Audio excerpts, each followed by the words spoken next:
Hi, welcome back. So இன்றைய தினம் டே 18. நேற்று ஆங்கரிங் பத்தி பார்த்துருந்தோம். சரிங்களா? நம்முடைய இமோஷனல் ஸ்டேட்ஸ் நம்ம உருவாக்கணும் அப்படின்னா நாம நினைக்கிற இமோஷனல் நம்மளால இன்ஸ்டன்ட்ல உருவாக்க முடியும் அப்படின்னு சொல்லியிருந்தோம். ரைட்? ஸோ அந்த ஆங்கரிங் செய்து பார்த்தீங்களா? உங்களுடைய ஆங்கரிங் ஆக்டிவிட்டியை நீங்க ஃபில் பண்ணியிருந்தீங்க அப்படின்னா ரொம்ப சந்தோஷம். அந்த ஆங்கரிங் அடுத்து வர 7 நாட்கள் தினசரி அந்த ஆங்கரிங் செயல்முறைப்படுத்தி பாருங்க. ஓகேங்களா? அந்த ஆங்கரிங் அப்பதான் ஆக்டிவ்ல இருக்கும். சரிங்களா?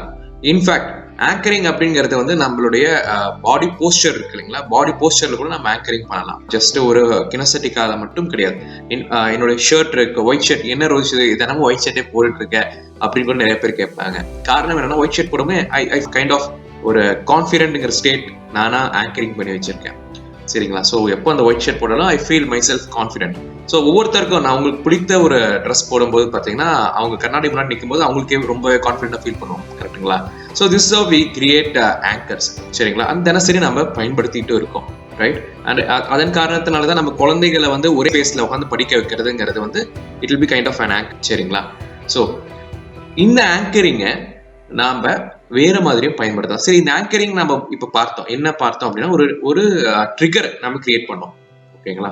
ட்ரிகர் இன் த சென்ஸ் வந்து ஒரு ஃபீலிங்காக இருக்கலாம், இல்ல ஒரு விஷுவல் கனெக்டாக இருக்கலாம், இல்ல ஆடிட்டரி ஒரு சாங்காக இருக்கலாம். ஓகே, அதை வைத்து நம்ம ஆங்கர் கிரியேட் பண்ணோம். ரைட்? இதே மாதிரி நம்மை அறியாம ஒரு நெகட்டிவ் ஆங்கர் ஏற்கனவே கிரியேட் ஆயிருக்கும். ஒரு உதாரணத்துக்கு பாத்தீங்கன்னா, ஒரு சிலர் நண்பர்கள் வந்து டென்ஷனா இருக்கும்போது, ஓகேங்களா, ரொம்ப டென்ஷனா இருக்கும்போது அந்த ஒரு ட்ரிகர் கிரியேட் ஆயிடுச்சுன்னா சிகரெட் ஸ்மோக் பண்ண போயிடுவாங்க. ரைட்? சிகரெட் ஸ்மோக் பண்ணும்போது they feel some kind of pleasure. ஓகேங்களா? ஸோ அந்த ப்ளஷர் என்னன்னா அந்த பெயின்ல இருந்து அவே ஃப்ரம் பெயின் போகிறதுனால ஸோ ப்ளஷர் நோக்கி போறாங்க. சரிங்களா? ஸோ அப்படி கிரியேட் பண்ண அந்த ஆங்கர் அவங்கள அறியாம அதனால எப்போ டென்ஷன் ஆனாலும் ஃபர்ஸ்ட் 2-3 தடவை டென்ஷனா இருக்கும்போது ஸ்மோக் பண்ணிருக்கலாம். And that has created an anchor. சரிங்களா? இப்போ அந்த ஆங்கர் ஒரு உதாரணத்துக்கு உங்களுக்கு இதே மாதிரி வேறு நெகட்டிவான பிஹேவியர்ஸ் இருக்கு அப்படின்னா, ஸோ ஒரு ட்ரிகர்னால உங்களுக்கு ஒரு அந்த நெகட்டிவ் பிஹேவியர் உங்களுக்குள்ள உருவாகுதுங்கிற பட்சத்தில் நீங்க அதை பிரேக் பண்ண முடியும். அதுதான் நம்ம இன்று பார்க்க போறோம். ஓகேங்களா? ஸோ முதல்ல நீங்க என்ன மாதிரியான பிஹேவியர் மாத்தணும், அந்த அன்வான்ட் பிஹேவியர் எதுவாக இருந்தாலும் அதை மாத்தணும்னு விருப்பப்படுறீங்களோ அந்த பிஹேவியரை நீங்க ஃபிக்ஸ் பண்ணிக்கணும். 2வது, அந்த பிஹேவியரை நீங்க மாத்தணும்னு முடிவு பண்ணும்போது ஓகே, அது உங்களுக்கு எந்த ஒரு நெகட்டிவ் இதுவும் ஸ்டேட்டையும் கொடுக்காதான். அதாவது அது மாத்திரனால எந்த ஒரு தவறும் இல்லை. அதாவது நம்ம மைண்ட்ல நம்ம ஊர்ஜிதம் பண்ணா மட்டும்தான் அந்த ஆங்கர் வேலை செய்யும். ஓகேங்களா? ஸோ அந்த கிளாரிட்டி நமக்கு வேணும். ரைட்? பை கொலாப்சிங் அந்த பிஹேவியர் கொலாப்ஸ் பண்றதுனால so there not be any ஒரு நெகட்டிவ் இம்பாக்ட் இருக்காது. It will create and positive impact தான் எனக்கு அப்படிங்கிற புரிதல் நமக்கு இருக்கணும். சரிங்களா? அண்ட் 3rd ஸ்டெப் என்ன செய்யணும்னு பார்த்தீங்கன்னா, இந்த எந்த மாதிரியான ட்ரிகர் கிரியேட் ஆகும்போது அந்த செயலில் நீங்கள் ஈடுபடுறீங்க அப்படிங்கிறது உங்களுக்கு தெரியணும். இப்போ நான் சொன்னேங்களா, ஒரு டென்ஷனாக இருக்கும்போது ஸ்மோக் பண்ண போறேன் அப்படின்னா, ஸோ அந்த டென்ஷன் அப்படிங்கிறது தான் அந்த ட்ரிகர். ஓகே, ஸ்மோக் பண்றது அப்படிங்கிறது வந்து இட்ஸ் அன் ஒரு பிஹேவியர். ரைட்டுங்களா? ஸோ அந்த ட்ரிகரை வந்து நம்ம ஃபிக்ஸ் பண்ணிக்கணும். அடுத்த ஸ்டெப் என்னன்னா, ஸோ உங்களுடைய வலது கை இருக்குன்னு வைத்துக் கொள்ளுங்களேன்.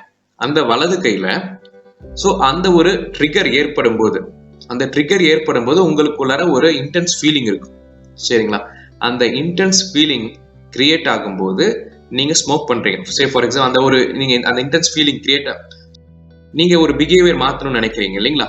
ஸோ அந்த பிஹேவியர் என்ன மாத்தணும்னு நினைக்கிறீங்களோ அந்த பிஹேவியரை நீங்க செயல்படுத்தும் போது என்ன மாதிரியான விஷயங்கள்லாம் உங்களுக்கு ஏற்படுது அப்படிங்கிறது you just have to C. அதாவது அந்த 3 சென்சஸ் இருக்கு இல்லைங்களா, அதை முழுமையாக அனுபவிக்க வேண்டும் மனதளவில். ஓகே, அந்த பிஹேவியர்ல ஈடுபடும் போது நீங்க என்ன பார்க்குறீங்க, என்ன மாதிரியான விஷயங்கள் காதுல விழுவுது, அல்லது என்ன மாதிரியான உணர்றீங்க அப்படிங்கிறது அனைத்தையும் வைத்துக்கொண்டு இந்த வலது கையில், ஓகேங்களா, அந்த வலது கையில் நீங்கள் விஷுவலைஸ் பண்ணணும். ஸோ அந்த வலது கையில் பெருசா அந்த ஒரு பிஹேவியர் நீங்க பிஹேவ் பண்ற மாதிரி அது கேன் பி ஒரு டெக்ஸ்டரா கிரியேட் பண்ணலாம், இல்லை ஒரு கலரா கிரியேட் பண்ணலாம். It can be in any shape. சரிங்களா? அந்த பிஹேவியர் கலர்ஃபுல்லா இருக்கணும். It can be anything. And அதை நீங்க வந்து நம்ம சப்மோடாலிட்டிஸ் யூஸ் பண்ணி ஸோ அந்த பிஹேவியரை ஒரு இன்டென்சிஃபை பண்ணுங்க. ரைட்டுங்களா? அந்த பிஹேவியர் கலர்ஃபுல் ஆக்குங்க. ஓகேங்களா? It can be anything. கலர்ஃபுல்லா வைத்துக்கொண்டு இது இந்த ரைட் ஹேண்ட்ல வைத்துக் கொள்கிறேன். சரியா? அடுத்தது, இந்த லெஃப்ட் ஹேண்ட்ல நீங்க என்ன மாதிரியான டிசைர்டு பிஹேவியர் வேணுமோ, okay, it can be anything. So இந்த அன்வான்ட் பிஹேவியர் போறதுக்கு இந்த டிசைர்டு பிஹேவியர் எனக்கு தேவை அப்படின்னா அந்த டிசைர்டு பிஹேவியர்னால எனக்கு என்னென்னலாம் கிடைக்கும், அதை வந்து நீங்க சென்ஸ் பண்றதா இருக்கலாம். அதை அப்படியே உள்வாங்கிட்டு உங்களுடைய விஷுவல் அந்த ஆடிட்டரி அந்த சப்மோடாலிட்டிஸ் பயன்படுத்தி அந்த ஸ்டேட்டையும் பிக்சரைஸ் பண்ணுங்க. ஓகேங்களா? அந்த ஸ்டேட்டை மனதளவில் விஷுவலைஸ் பண்ணுங்க. ஸோ அந்த கம்ப்ளீட்டா அந்த ஒரு தருணத்துல உங்களுக்கு கிடைக்கிற அந்த ஒரு பிளஷரபிள் மூமெண்ட்ஸ் எதுவாக இருந்தாலும் அதை வைத்துக் கொள்ளுங்க. சரியா? இந்த 2 ஹேண்ட்ல நீங்க கிரியேட் பண்றதுக்கு முன்னாடி இந்த ஒரு ஹேண்ட் கிரியேட் பண்ணீங்க இல்லைங்களா? கிரியேட் பண்ண பிறகு ஸோ இதை ஃபுல்லா ஆழமா வைத்துக் கொண்ட பிறகு நீங்க ஜஸ்ட் பிரேக் ஸ்டேட் பண்ணணும். பிரேக் ஸ்டேட் இந்த சென்ஸ் வந்து யூ கேன் நீங்க இருக்கிற இடத்துல வந்து ஒரு மூவ்மெண்ட் இருக்கிற மாதிரி பார்த்துக்கோங்க. You can jump or you can walk somewhere and you can come back to the same place. சரிங்களா? So it's kind of break state. நான் என்ன நினைச்சிட்டு இருந்தோம் அதை ஜஸ்ட் பிரேக் பண்ணிட்டு வெளியில போயிட்டு வர மாதிரி. ஸோ என்னுடைய ரைட் ஹேண்டை நான் கிரியேட் பண்ண பிறகு I will go into break state. அண்ட் அடுத்து என்னோட லெஃப்ட் ஹேண்ட்ல என்னோட டிசைர்டு பிஹேவியர் என்ன வேணுமோ அதை நான் இந்த கையில் கொண்டு வந்த பிறகு அந்த ஒரு ஸ்டேட்டையும் நான் உள்வாங்கிப்பேன். சரிங்களா? இப்போ அடுத்ததான் என்ன செய்யணும்னு பார்த்தீங்கன்னா உங்களுடைய டிசைர்டு பிஹேவியர் இருக்கு இல்லைங்களா, அது இந்த லெஃப்ட் ஹேண்ட்ல இங்க இருக்கணும். ஓகேங்களா? உங்களுடைய அன்வான்ட் பிஹேவியர் என்ன நினைக்கிறீங்களோ, அதாவது நீங்க இது ரெண்டையுமே ஹை லெவல் இன்டென்சிஃபை பண்ணி வச்சிருப்பீங்க, அதோட இன்டென்சிட்டியை பூஸ்ட் பண்ணி வச்சிருப்பீங்க சப்மோடாலிட்டிஸ் பயன்படுத்தி. சரிங்களா? ஸோ இந்த ரைட் சைடில் இருக்கிற அந்த அன்வான்ட் பிஹேவியரை இப்போ உங்களை நோக்கி கொண்டு வாங்க. ஓகே, ஜஸ்ட் உங்களை நோக்கி கொண்டு வர you can feel some kind of an intense feeling within you. அந்த டிங்க்லிங் அப்படின்னு அந்த ஒரு உணர்வு உங்களுக்கு ஃபீல் பண்ணலாம். ஓகேங்களா? when you bring that undecided behavior, say for example smoke பண்ணும்போது எனக்கு ப்ளஷரபிளாக இருக்குன்னு வைத்துக்கொள்ளுங்களேன். ஸோ அந்த ப்ளஷரபிள் மூமெண்ட் நான் இங்கே ஃபிக்ஸ் பண்ணியிருக்கேன். அதை நான் இங்கே உள்ளுக்குள் கொண்டு வரும்போது I feel some kind of pleasure as if I am smoking. Okay, smoke பண்றது இல்லை, பட் அந்த ஸ்மோக் பண்ற ஒரு ப்ளஷரபிள் மூமெண்ட் எனக்கு இருக்குன்னு வைத்துக்கொள்வோமே. ஸோ அதை நான் உள்வாங்கிறேன். சரிங்களா? அடுத்தது இதை நான் இங்க வைத்திருக்கும் போது and I have the desired state ஒரு மொமெண்ட் நான் எனக்குள்ள வைத்திருக்கிறேன். சரிங்களா? அந்த ஒரு பாசிட்டிவ் பிஹேவியர் இங்க இருக்குன்னா so in a moment okay என் மைண்ட் நான் வந்து I should make a sound like swish அப்படிங்கிறது அந்த ஸ்விஷ் பேட்டர்ன் சொல்லி சொல்லுவாங்க. பை டூயிங் ஸ்விஷ் அப்படின்னு சொல்லி சொல்லும் போது I am just bringing my அந்த ஒரு டிசைர்டு பிஹேவியரை எனக்குள்ள கொண்டு வரேன். So by doing this I am dissociating my, அதாவது என்னுடைய அன்டிசைடு பிஹேவியர் இருக்கு இல்லைங்களா, எனக்கு தேவையில்லாத பிஹேவியரை எனக்குள்ள இருந்து எடுத்த பிறகு என்னோட தேவையான பிஹேவியர் எனக்குள்ளார விதைக்கிறேன். ஓகேங்களா? ஸோ இதை பார்க்க வந்து என்னடா அது வித்தை செய்யறாங்களா அப்படிங்கிற மாதிரி இருக்கும். Okay, but this works. இது பேர் வந்து கினெசெட்டிக் ஆங்கரிங் சொல்லி சொல்லுவாங்க. ஓகேங்களா? ஸ்விஷ் பேட்டர்ன்ல கொலாப்சிங் ஆங்கர்ஸ்ல இது வந்து கினெசெட்டிக் கைண்ட் ஆஃப் திங், அதாவது அந்த ஒரு மூமெண்டோட நம்ம பண்றோம் இல்லைங்களா, ஸோ அதுதான் வந்து அந்த கினெசெட்டிக் ஆங்கர்ஸ். சரிங்களா? ஸோ இந்த விஷுவல் ஆங்கரும் இதை செய்யலாம். ஆனால் கினெசெட்டிக் ஆங்கர் வந்து its more powerful. Visual anchor நீங்க செய்தீங்க அப்படின்னா அது எப்படி செய்யலாம், உங்க மைண்ட்ல அந்த அன்வான்ட் பிஹேவியர் விஷுவலைஸ் செய்றீங்க இல்லைங்களா, அந்த அன்வான்ட் பிஹேவியர் விஷுவலைஸ் செய்த பிறகு somewhere from the distant place, தூரத்துல இருந்து உங்களோட டிசைர்டு பிஹேவியர் உங்களை நோக்கி வர மாதிரி விஷுவலைஸ் பண்ணணும். அட் தி சேம் டைம் உங்களுடைய அன்வான்ட் பிஹேவியர் உங்கள்ட்ட இருந்து வெளியில போற மாதிரி பண்ணணும். ஓகேங்களா? ஸோ இதுதான் அந்த ஸ்விஷ் பேட்டர்ன் அப்படின்னு சொல்லி சொல்லுவாங்க. இட்ஸ் மோர் பவர்ஃபுல் டெக்னிக்ங்க. இது கண்டிப்பா உங்களுடைய அன்வான்ட் பிஹேவியர்ஸ், ஓகேங்களா, அந்த ட்ரிகர்ஸ் கிரியேட் ஆகுதுங்களா, அன்வான்ட் ட்ரிகர்ஸ் நம்ம பலசு கிரியேட் பண்ணியிருப்போம். ஸோ அதை கொலாப்ஸ் பண்றதுக்கு இது நல்லாவே பயன்படுத்தலாம். சரிங்களா? ஸோ இன்றைய ஆக்டிவிட்டி இந்த அன்வான்ட் பிஹேவியர்ஸை நீங்க ஒரு ஸ்விஷ் பேட்டர்ன் பயன்படுத்தி கொலாப்ஸ் பண்ணணும். புதியதான ஒரு டிசைர்டு பிஹேவியரை டிசைர்டு ஆங்கரை கிரியேட் பண்ணணும். சரிங்களா? ஓகே, ஸோ அடுத்ததான் நம்ம பார்க்க இருக்கிறது விஷுவல் ஆங்கர் ஒன்று கிரியேட் பண்ண போறோம். இந்த விஷுவல் ஆங்கர் என்ன அப்படின்னா it's more special one, right? Special one இந்த சென்ஸ் வந்து it's called vision board. Okay, நீங்க உங்களுடைய விஷன் போர்டை நீங்க கிரியேட் பண்ண போறீங்க. இதுதான் லா ஆஃப் அட்ராக்ஷன்ல வந்து அதிகமா பயன்படுத்தக்கூடிய ஒரு டெக்னிக்கா இருக்கும், விஷன் போர்டு கிரியேஷன் அப்படிங்கிறது. ஸோ இந்த விஷன் போர்டு நம்ம எதற்காக கிரியேட் பண்றோம் அப்படின்னு பார்த்தீங்கன்னா, இது வரைக்கும் நீங்க விஷன் போர்டு மேபி ஈர்ப்பு விதியை பத்தி ஏற்கனவே கேள்விப்பட்டிருந்திருக்கலாம், அந்த விஷன் போர்டு கிரியேட் பண்ணிருக்கலாம். ஆனா எதற்காக அந்த விஷன் போர்டு அப்படிங்கிறது கேட்டீங்கன்னா அந்த ஆங்கரிங் அப்படிங்கிறத நம்ம இப்போ செய்து. சரிங்களா? ஸோ இந்த விஷன் போர்டு நீங்களே தான் கிரியேட் பண்ண போறீங்க. இன்றைய அசைன்மெண்ட் நான் இந்த செஷன் வந்து ரொம்ப சீக்கிரமா முடிந்துடும். ஓகே, இன்னும் ஜஸ்ட் ஆன்லி ஒரு 5 minutes. காரணம் என்னன்னா அடுத்து வர இன்னொரு 5 minutes வந்து உங்களுடைய விஷன் போர்டு செய்வதற்கு நிறைய நேரம் ஆகும். ஸோ இந்த 5 minutes நீங்க பஃபரா வைத்துக் கொள்ளலாம். சரிங்களா? ஸோ விஷன் போர்டு அப்படிங்கிறது கிரியேட் பண்றதுக்கு முன்னாடி உங்களுடைய விஷுவலைசேஷன் டெக்னிக் இருக்கு இல்லைங்களா, உங்களுடைய கோல்ஸ் என்னவோ எதுவாக இருந்தாலும் சரிங்களா, அந்த கோல்ஸ் என்னவோ விஷுவலைசேஷன் டெக்னிக் நம்ம பயன்படுத்தியிருப்போம். விஷுவலைசேஷன் டெக்னிக் அப்படின்னு சொல்லி சொல்லும் போது you have to go into a calm place, அதாவது ஒரு அமைதியான ஒரு சூழல்ல நீங்க போய் அமர்ந்து கொண்ட பிறகு நீங்கள் இருக்கிற இடத்துல சத்தம் பெரிய அளவுல எந்த ஒரு டிஸ்ட்ராக்ஷன்ஸும் இல்லாத மாதிரி கிரியேட் செய்துக்கோங்க. இப்பொழுது உங்களுடைய கோல் கார்டு அதை உங்கள் கையில் வைத்துக்கொண்டு just chit relaxed in a chair. ஓய்வான நிலையில் அமருங்க. Sit relaxed in a chair.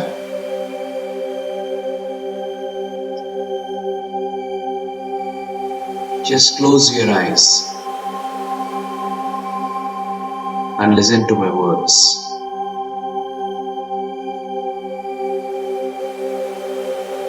I am completely relaxed. நான் முழுமையாக ஓய்வு நிலையில் உள்ளேன்.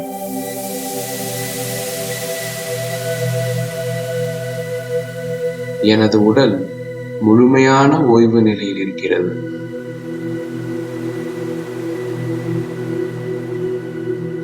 Every part of my body is completely relaxed.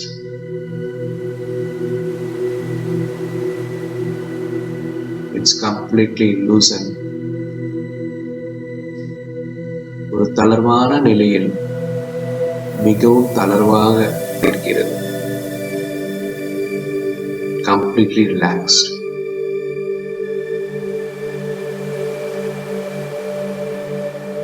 நான் இன்னும் ஆழமான ஓய்வு நிலையில் இருக்கிறேன். I am now sinking into deeper state of relaxation. Deeper, முழுமையான ஆழ்ந்த ஓய்வு நிலையில் இருக்கிறேன். எனது கால்கள் மிகவும் தளர்வாக இருக்கிறது.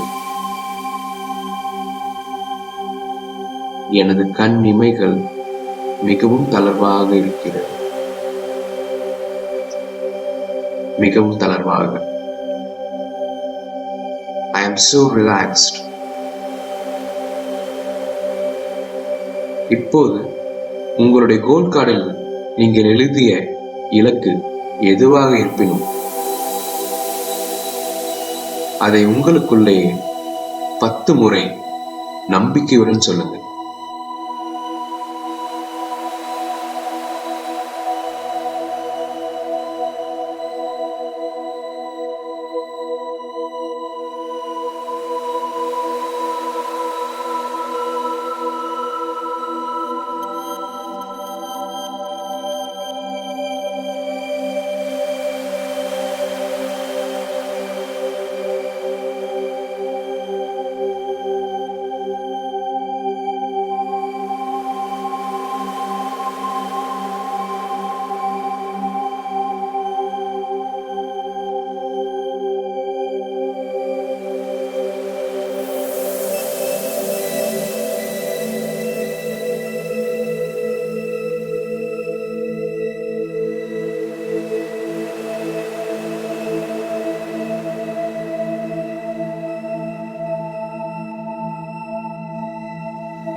அருமை. நீங்கள் 10 முறை நம்பிக்கையுடன் சொன்ன பிறகு இப்போது அந்த இலக்கை நீங்கள் முழுமையாக வெற்றிகரமாக அடைந்ததை உங்கள் மனக்கண்களில் பாருங்கள்.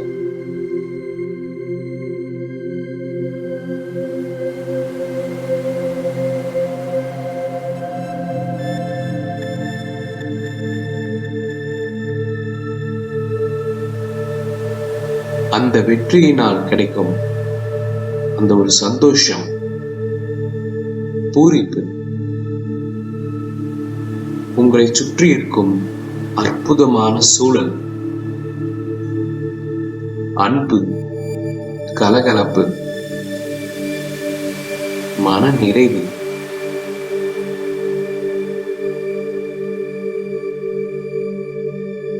உங்கள் லட்சியத்தை அடைந்த அந்த தருணம் எவ்வாறு இருக்கிறது என்பதை உங்கள் மனக்கண்களில் பாருங்கள்.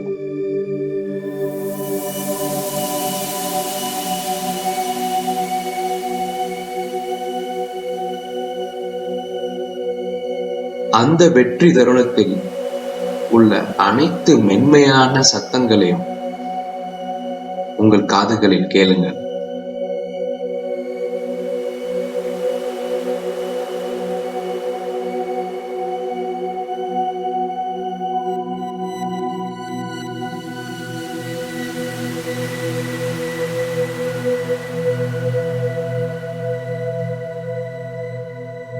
அந்த தருணத்தில் உங்களுடைய உணர்வுகள் அனைத்தையும் உங்களில் உணருங்கள். Begin to visualize the mental pictures of what you have achieved.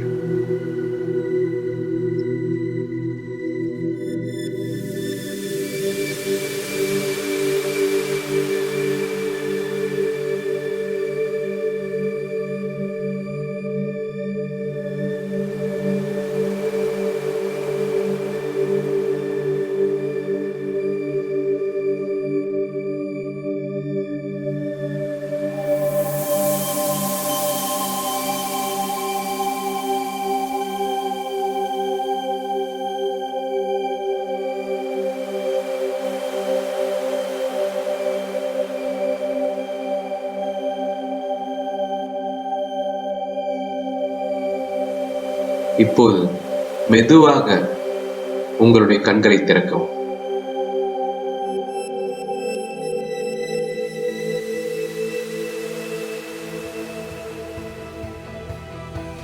முழுமையாக அனுபவித்த பிறகு, சரிங்களா, அதற்கப்புறமா கண்களை மெல்லமாக திறந்து விஷன் போர்டு நீங்க கிரியேட் பண்ண இறங்கணும். ஓகேங்களா? விஷன் போர்டை நீங்க எப்படி கிரியேட் பண்ணாலும் உங்களுடைய அவுட்கம்ஸ் என்னவாக இருந்தாலும், சே ஃபார் எக்ஸாம்பிள் உங்களுடைய பிசினஸ்ல பை 2025 உங்களுடைய ப்ராஃபிட்ஸ் அப்படிங்கிறது வந்து ஒரு 5 crores இருக்குன்னு வைத்துக் கொள்வோமே. ப்ராஃபிட்ஸ் மட்டும் 5 crores இருக்கணும்னு நீங்க நினைக்கிறீங்க. ஓகேங்களா? ஸோ அப்படி ப்ராஃபிட் 5 crore வரணுங்கிற பட்சத்தில் என்னென்னலாம் உங்களுக்கு ப்ராடக்ட்ஸ் ஆர் சர்வீஸ் நீங்க கொடுப்பீங்க? ஓகேங்களா? It can be a new one, okay, R it can B existing one, okay. And உங்களுடைய கஸ்டமர்ஸ் யார் யாரெல்லாம் இருப்பாங்க, சரிங்களா? அண்ட் அதை தொடர்ந்து உங்களுடைய டார்கெட் டெமோகிராஃபி என்னவா இருக்கும், ஓகேங்களா?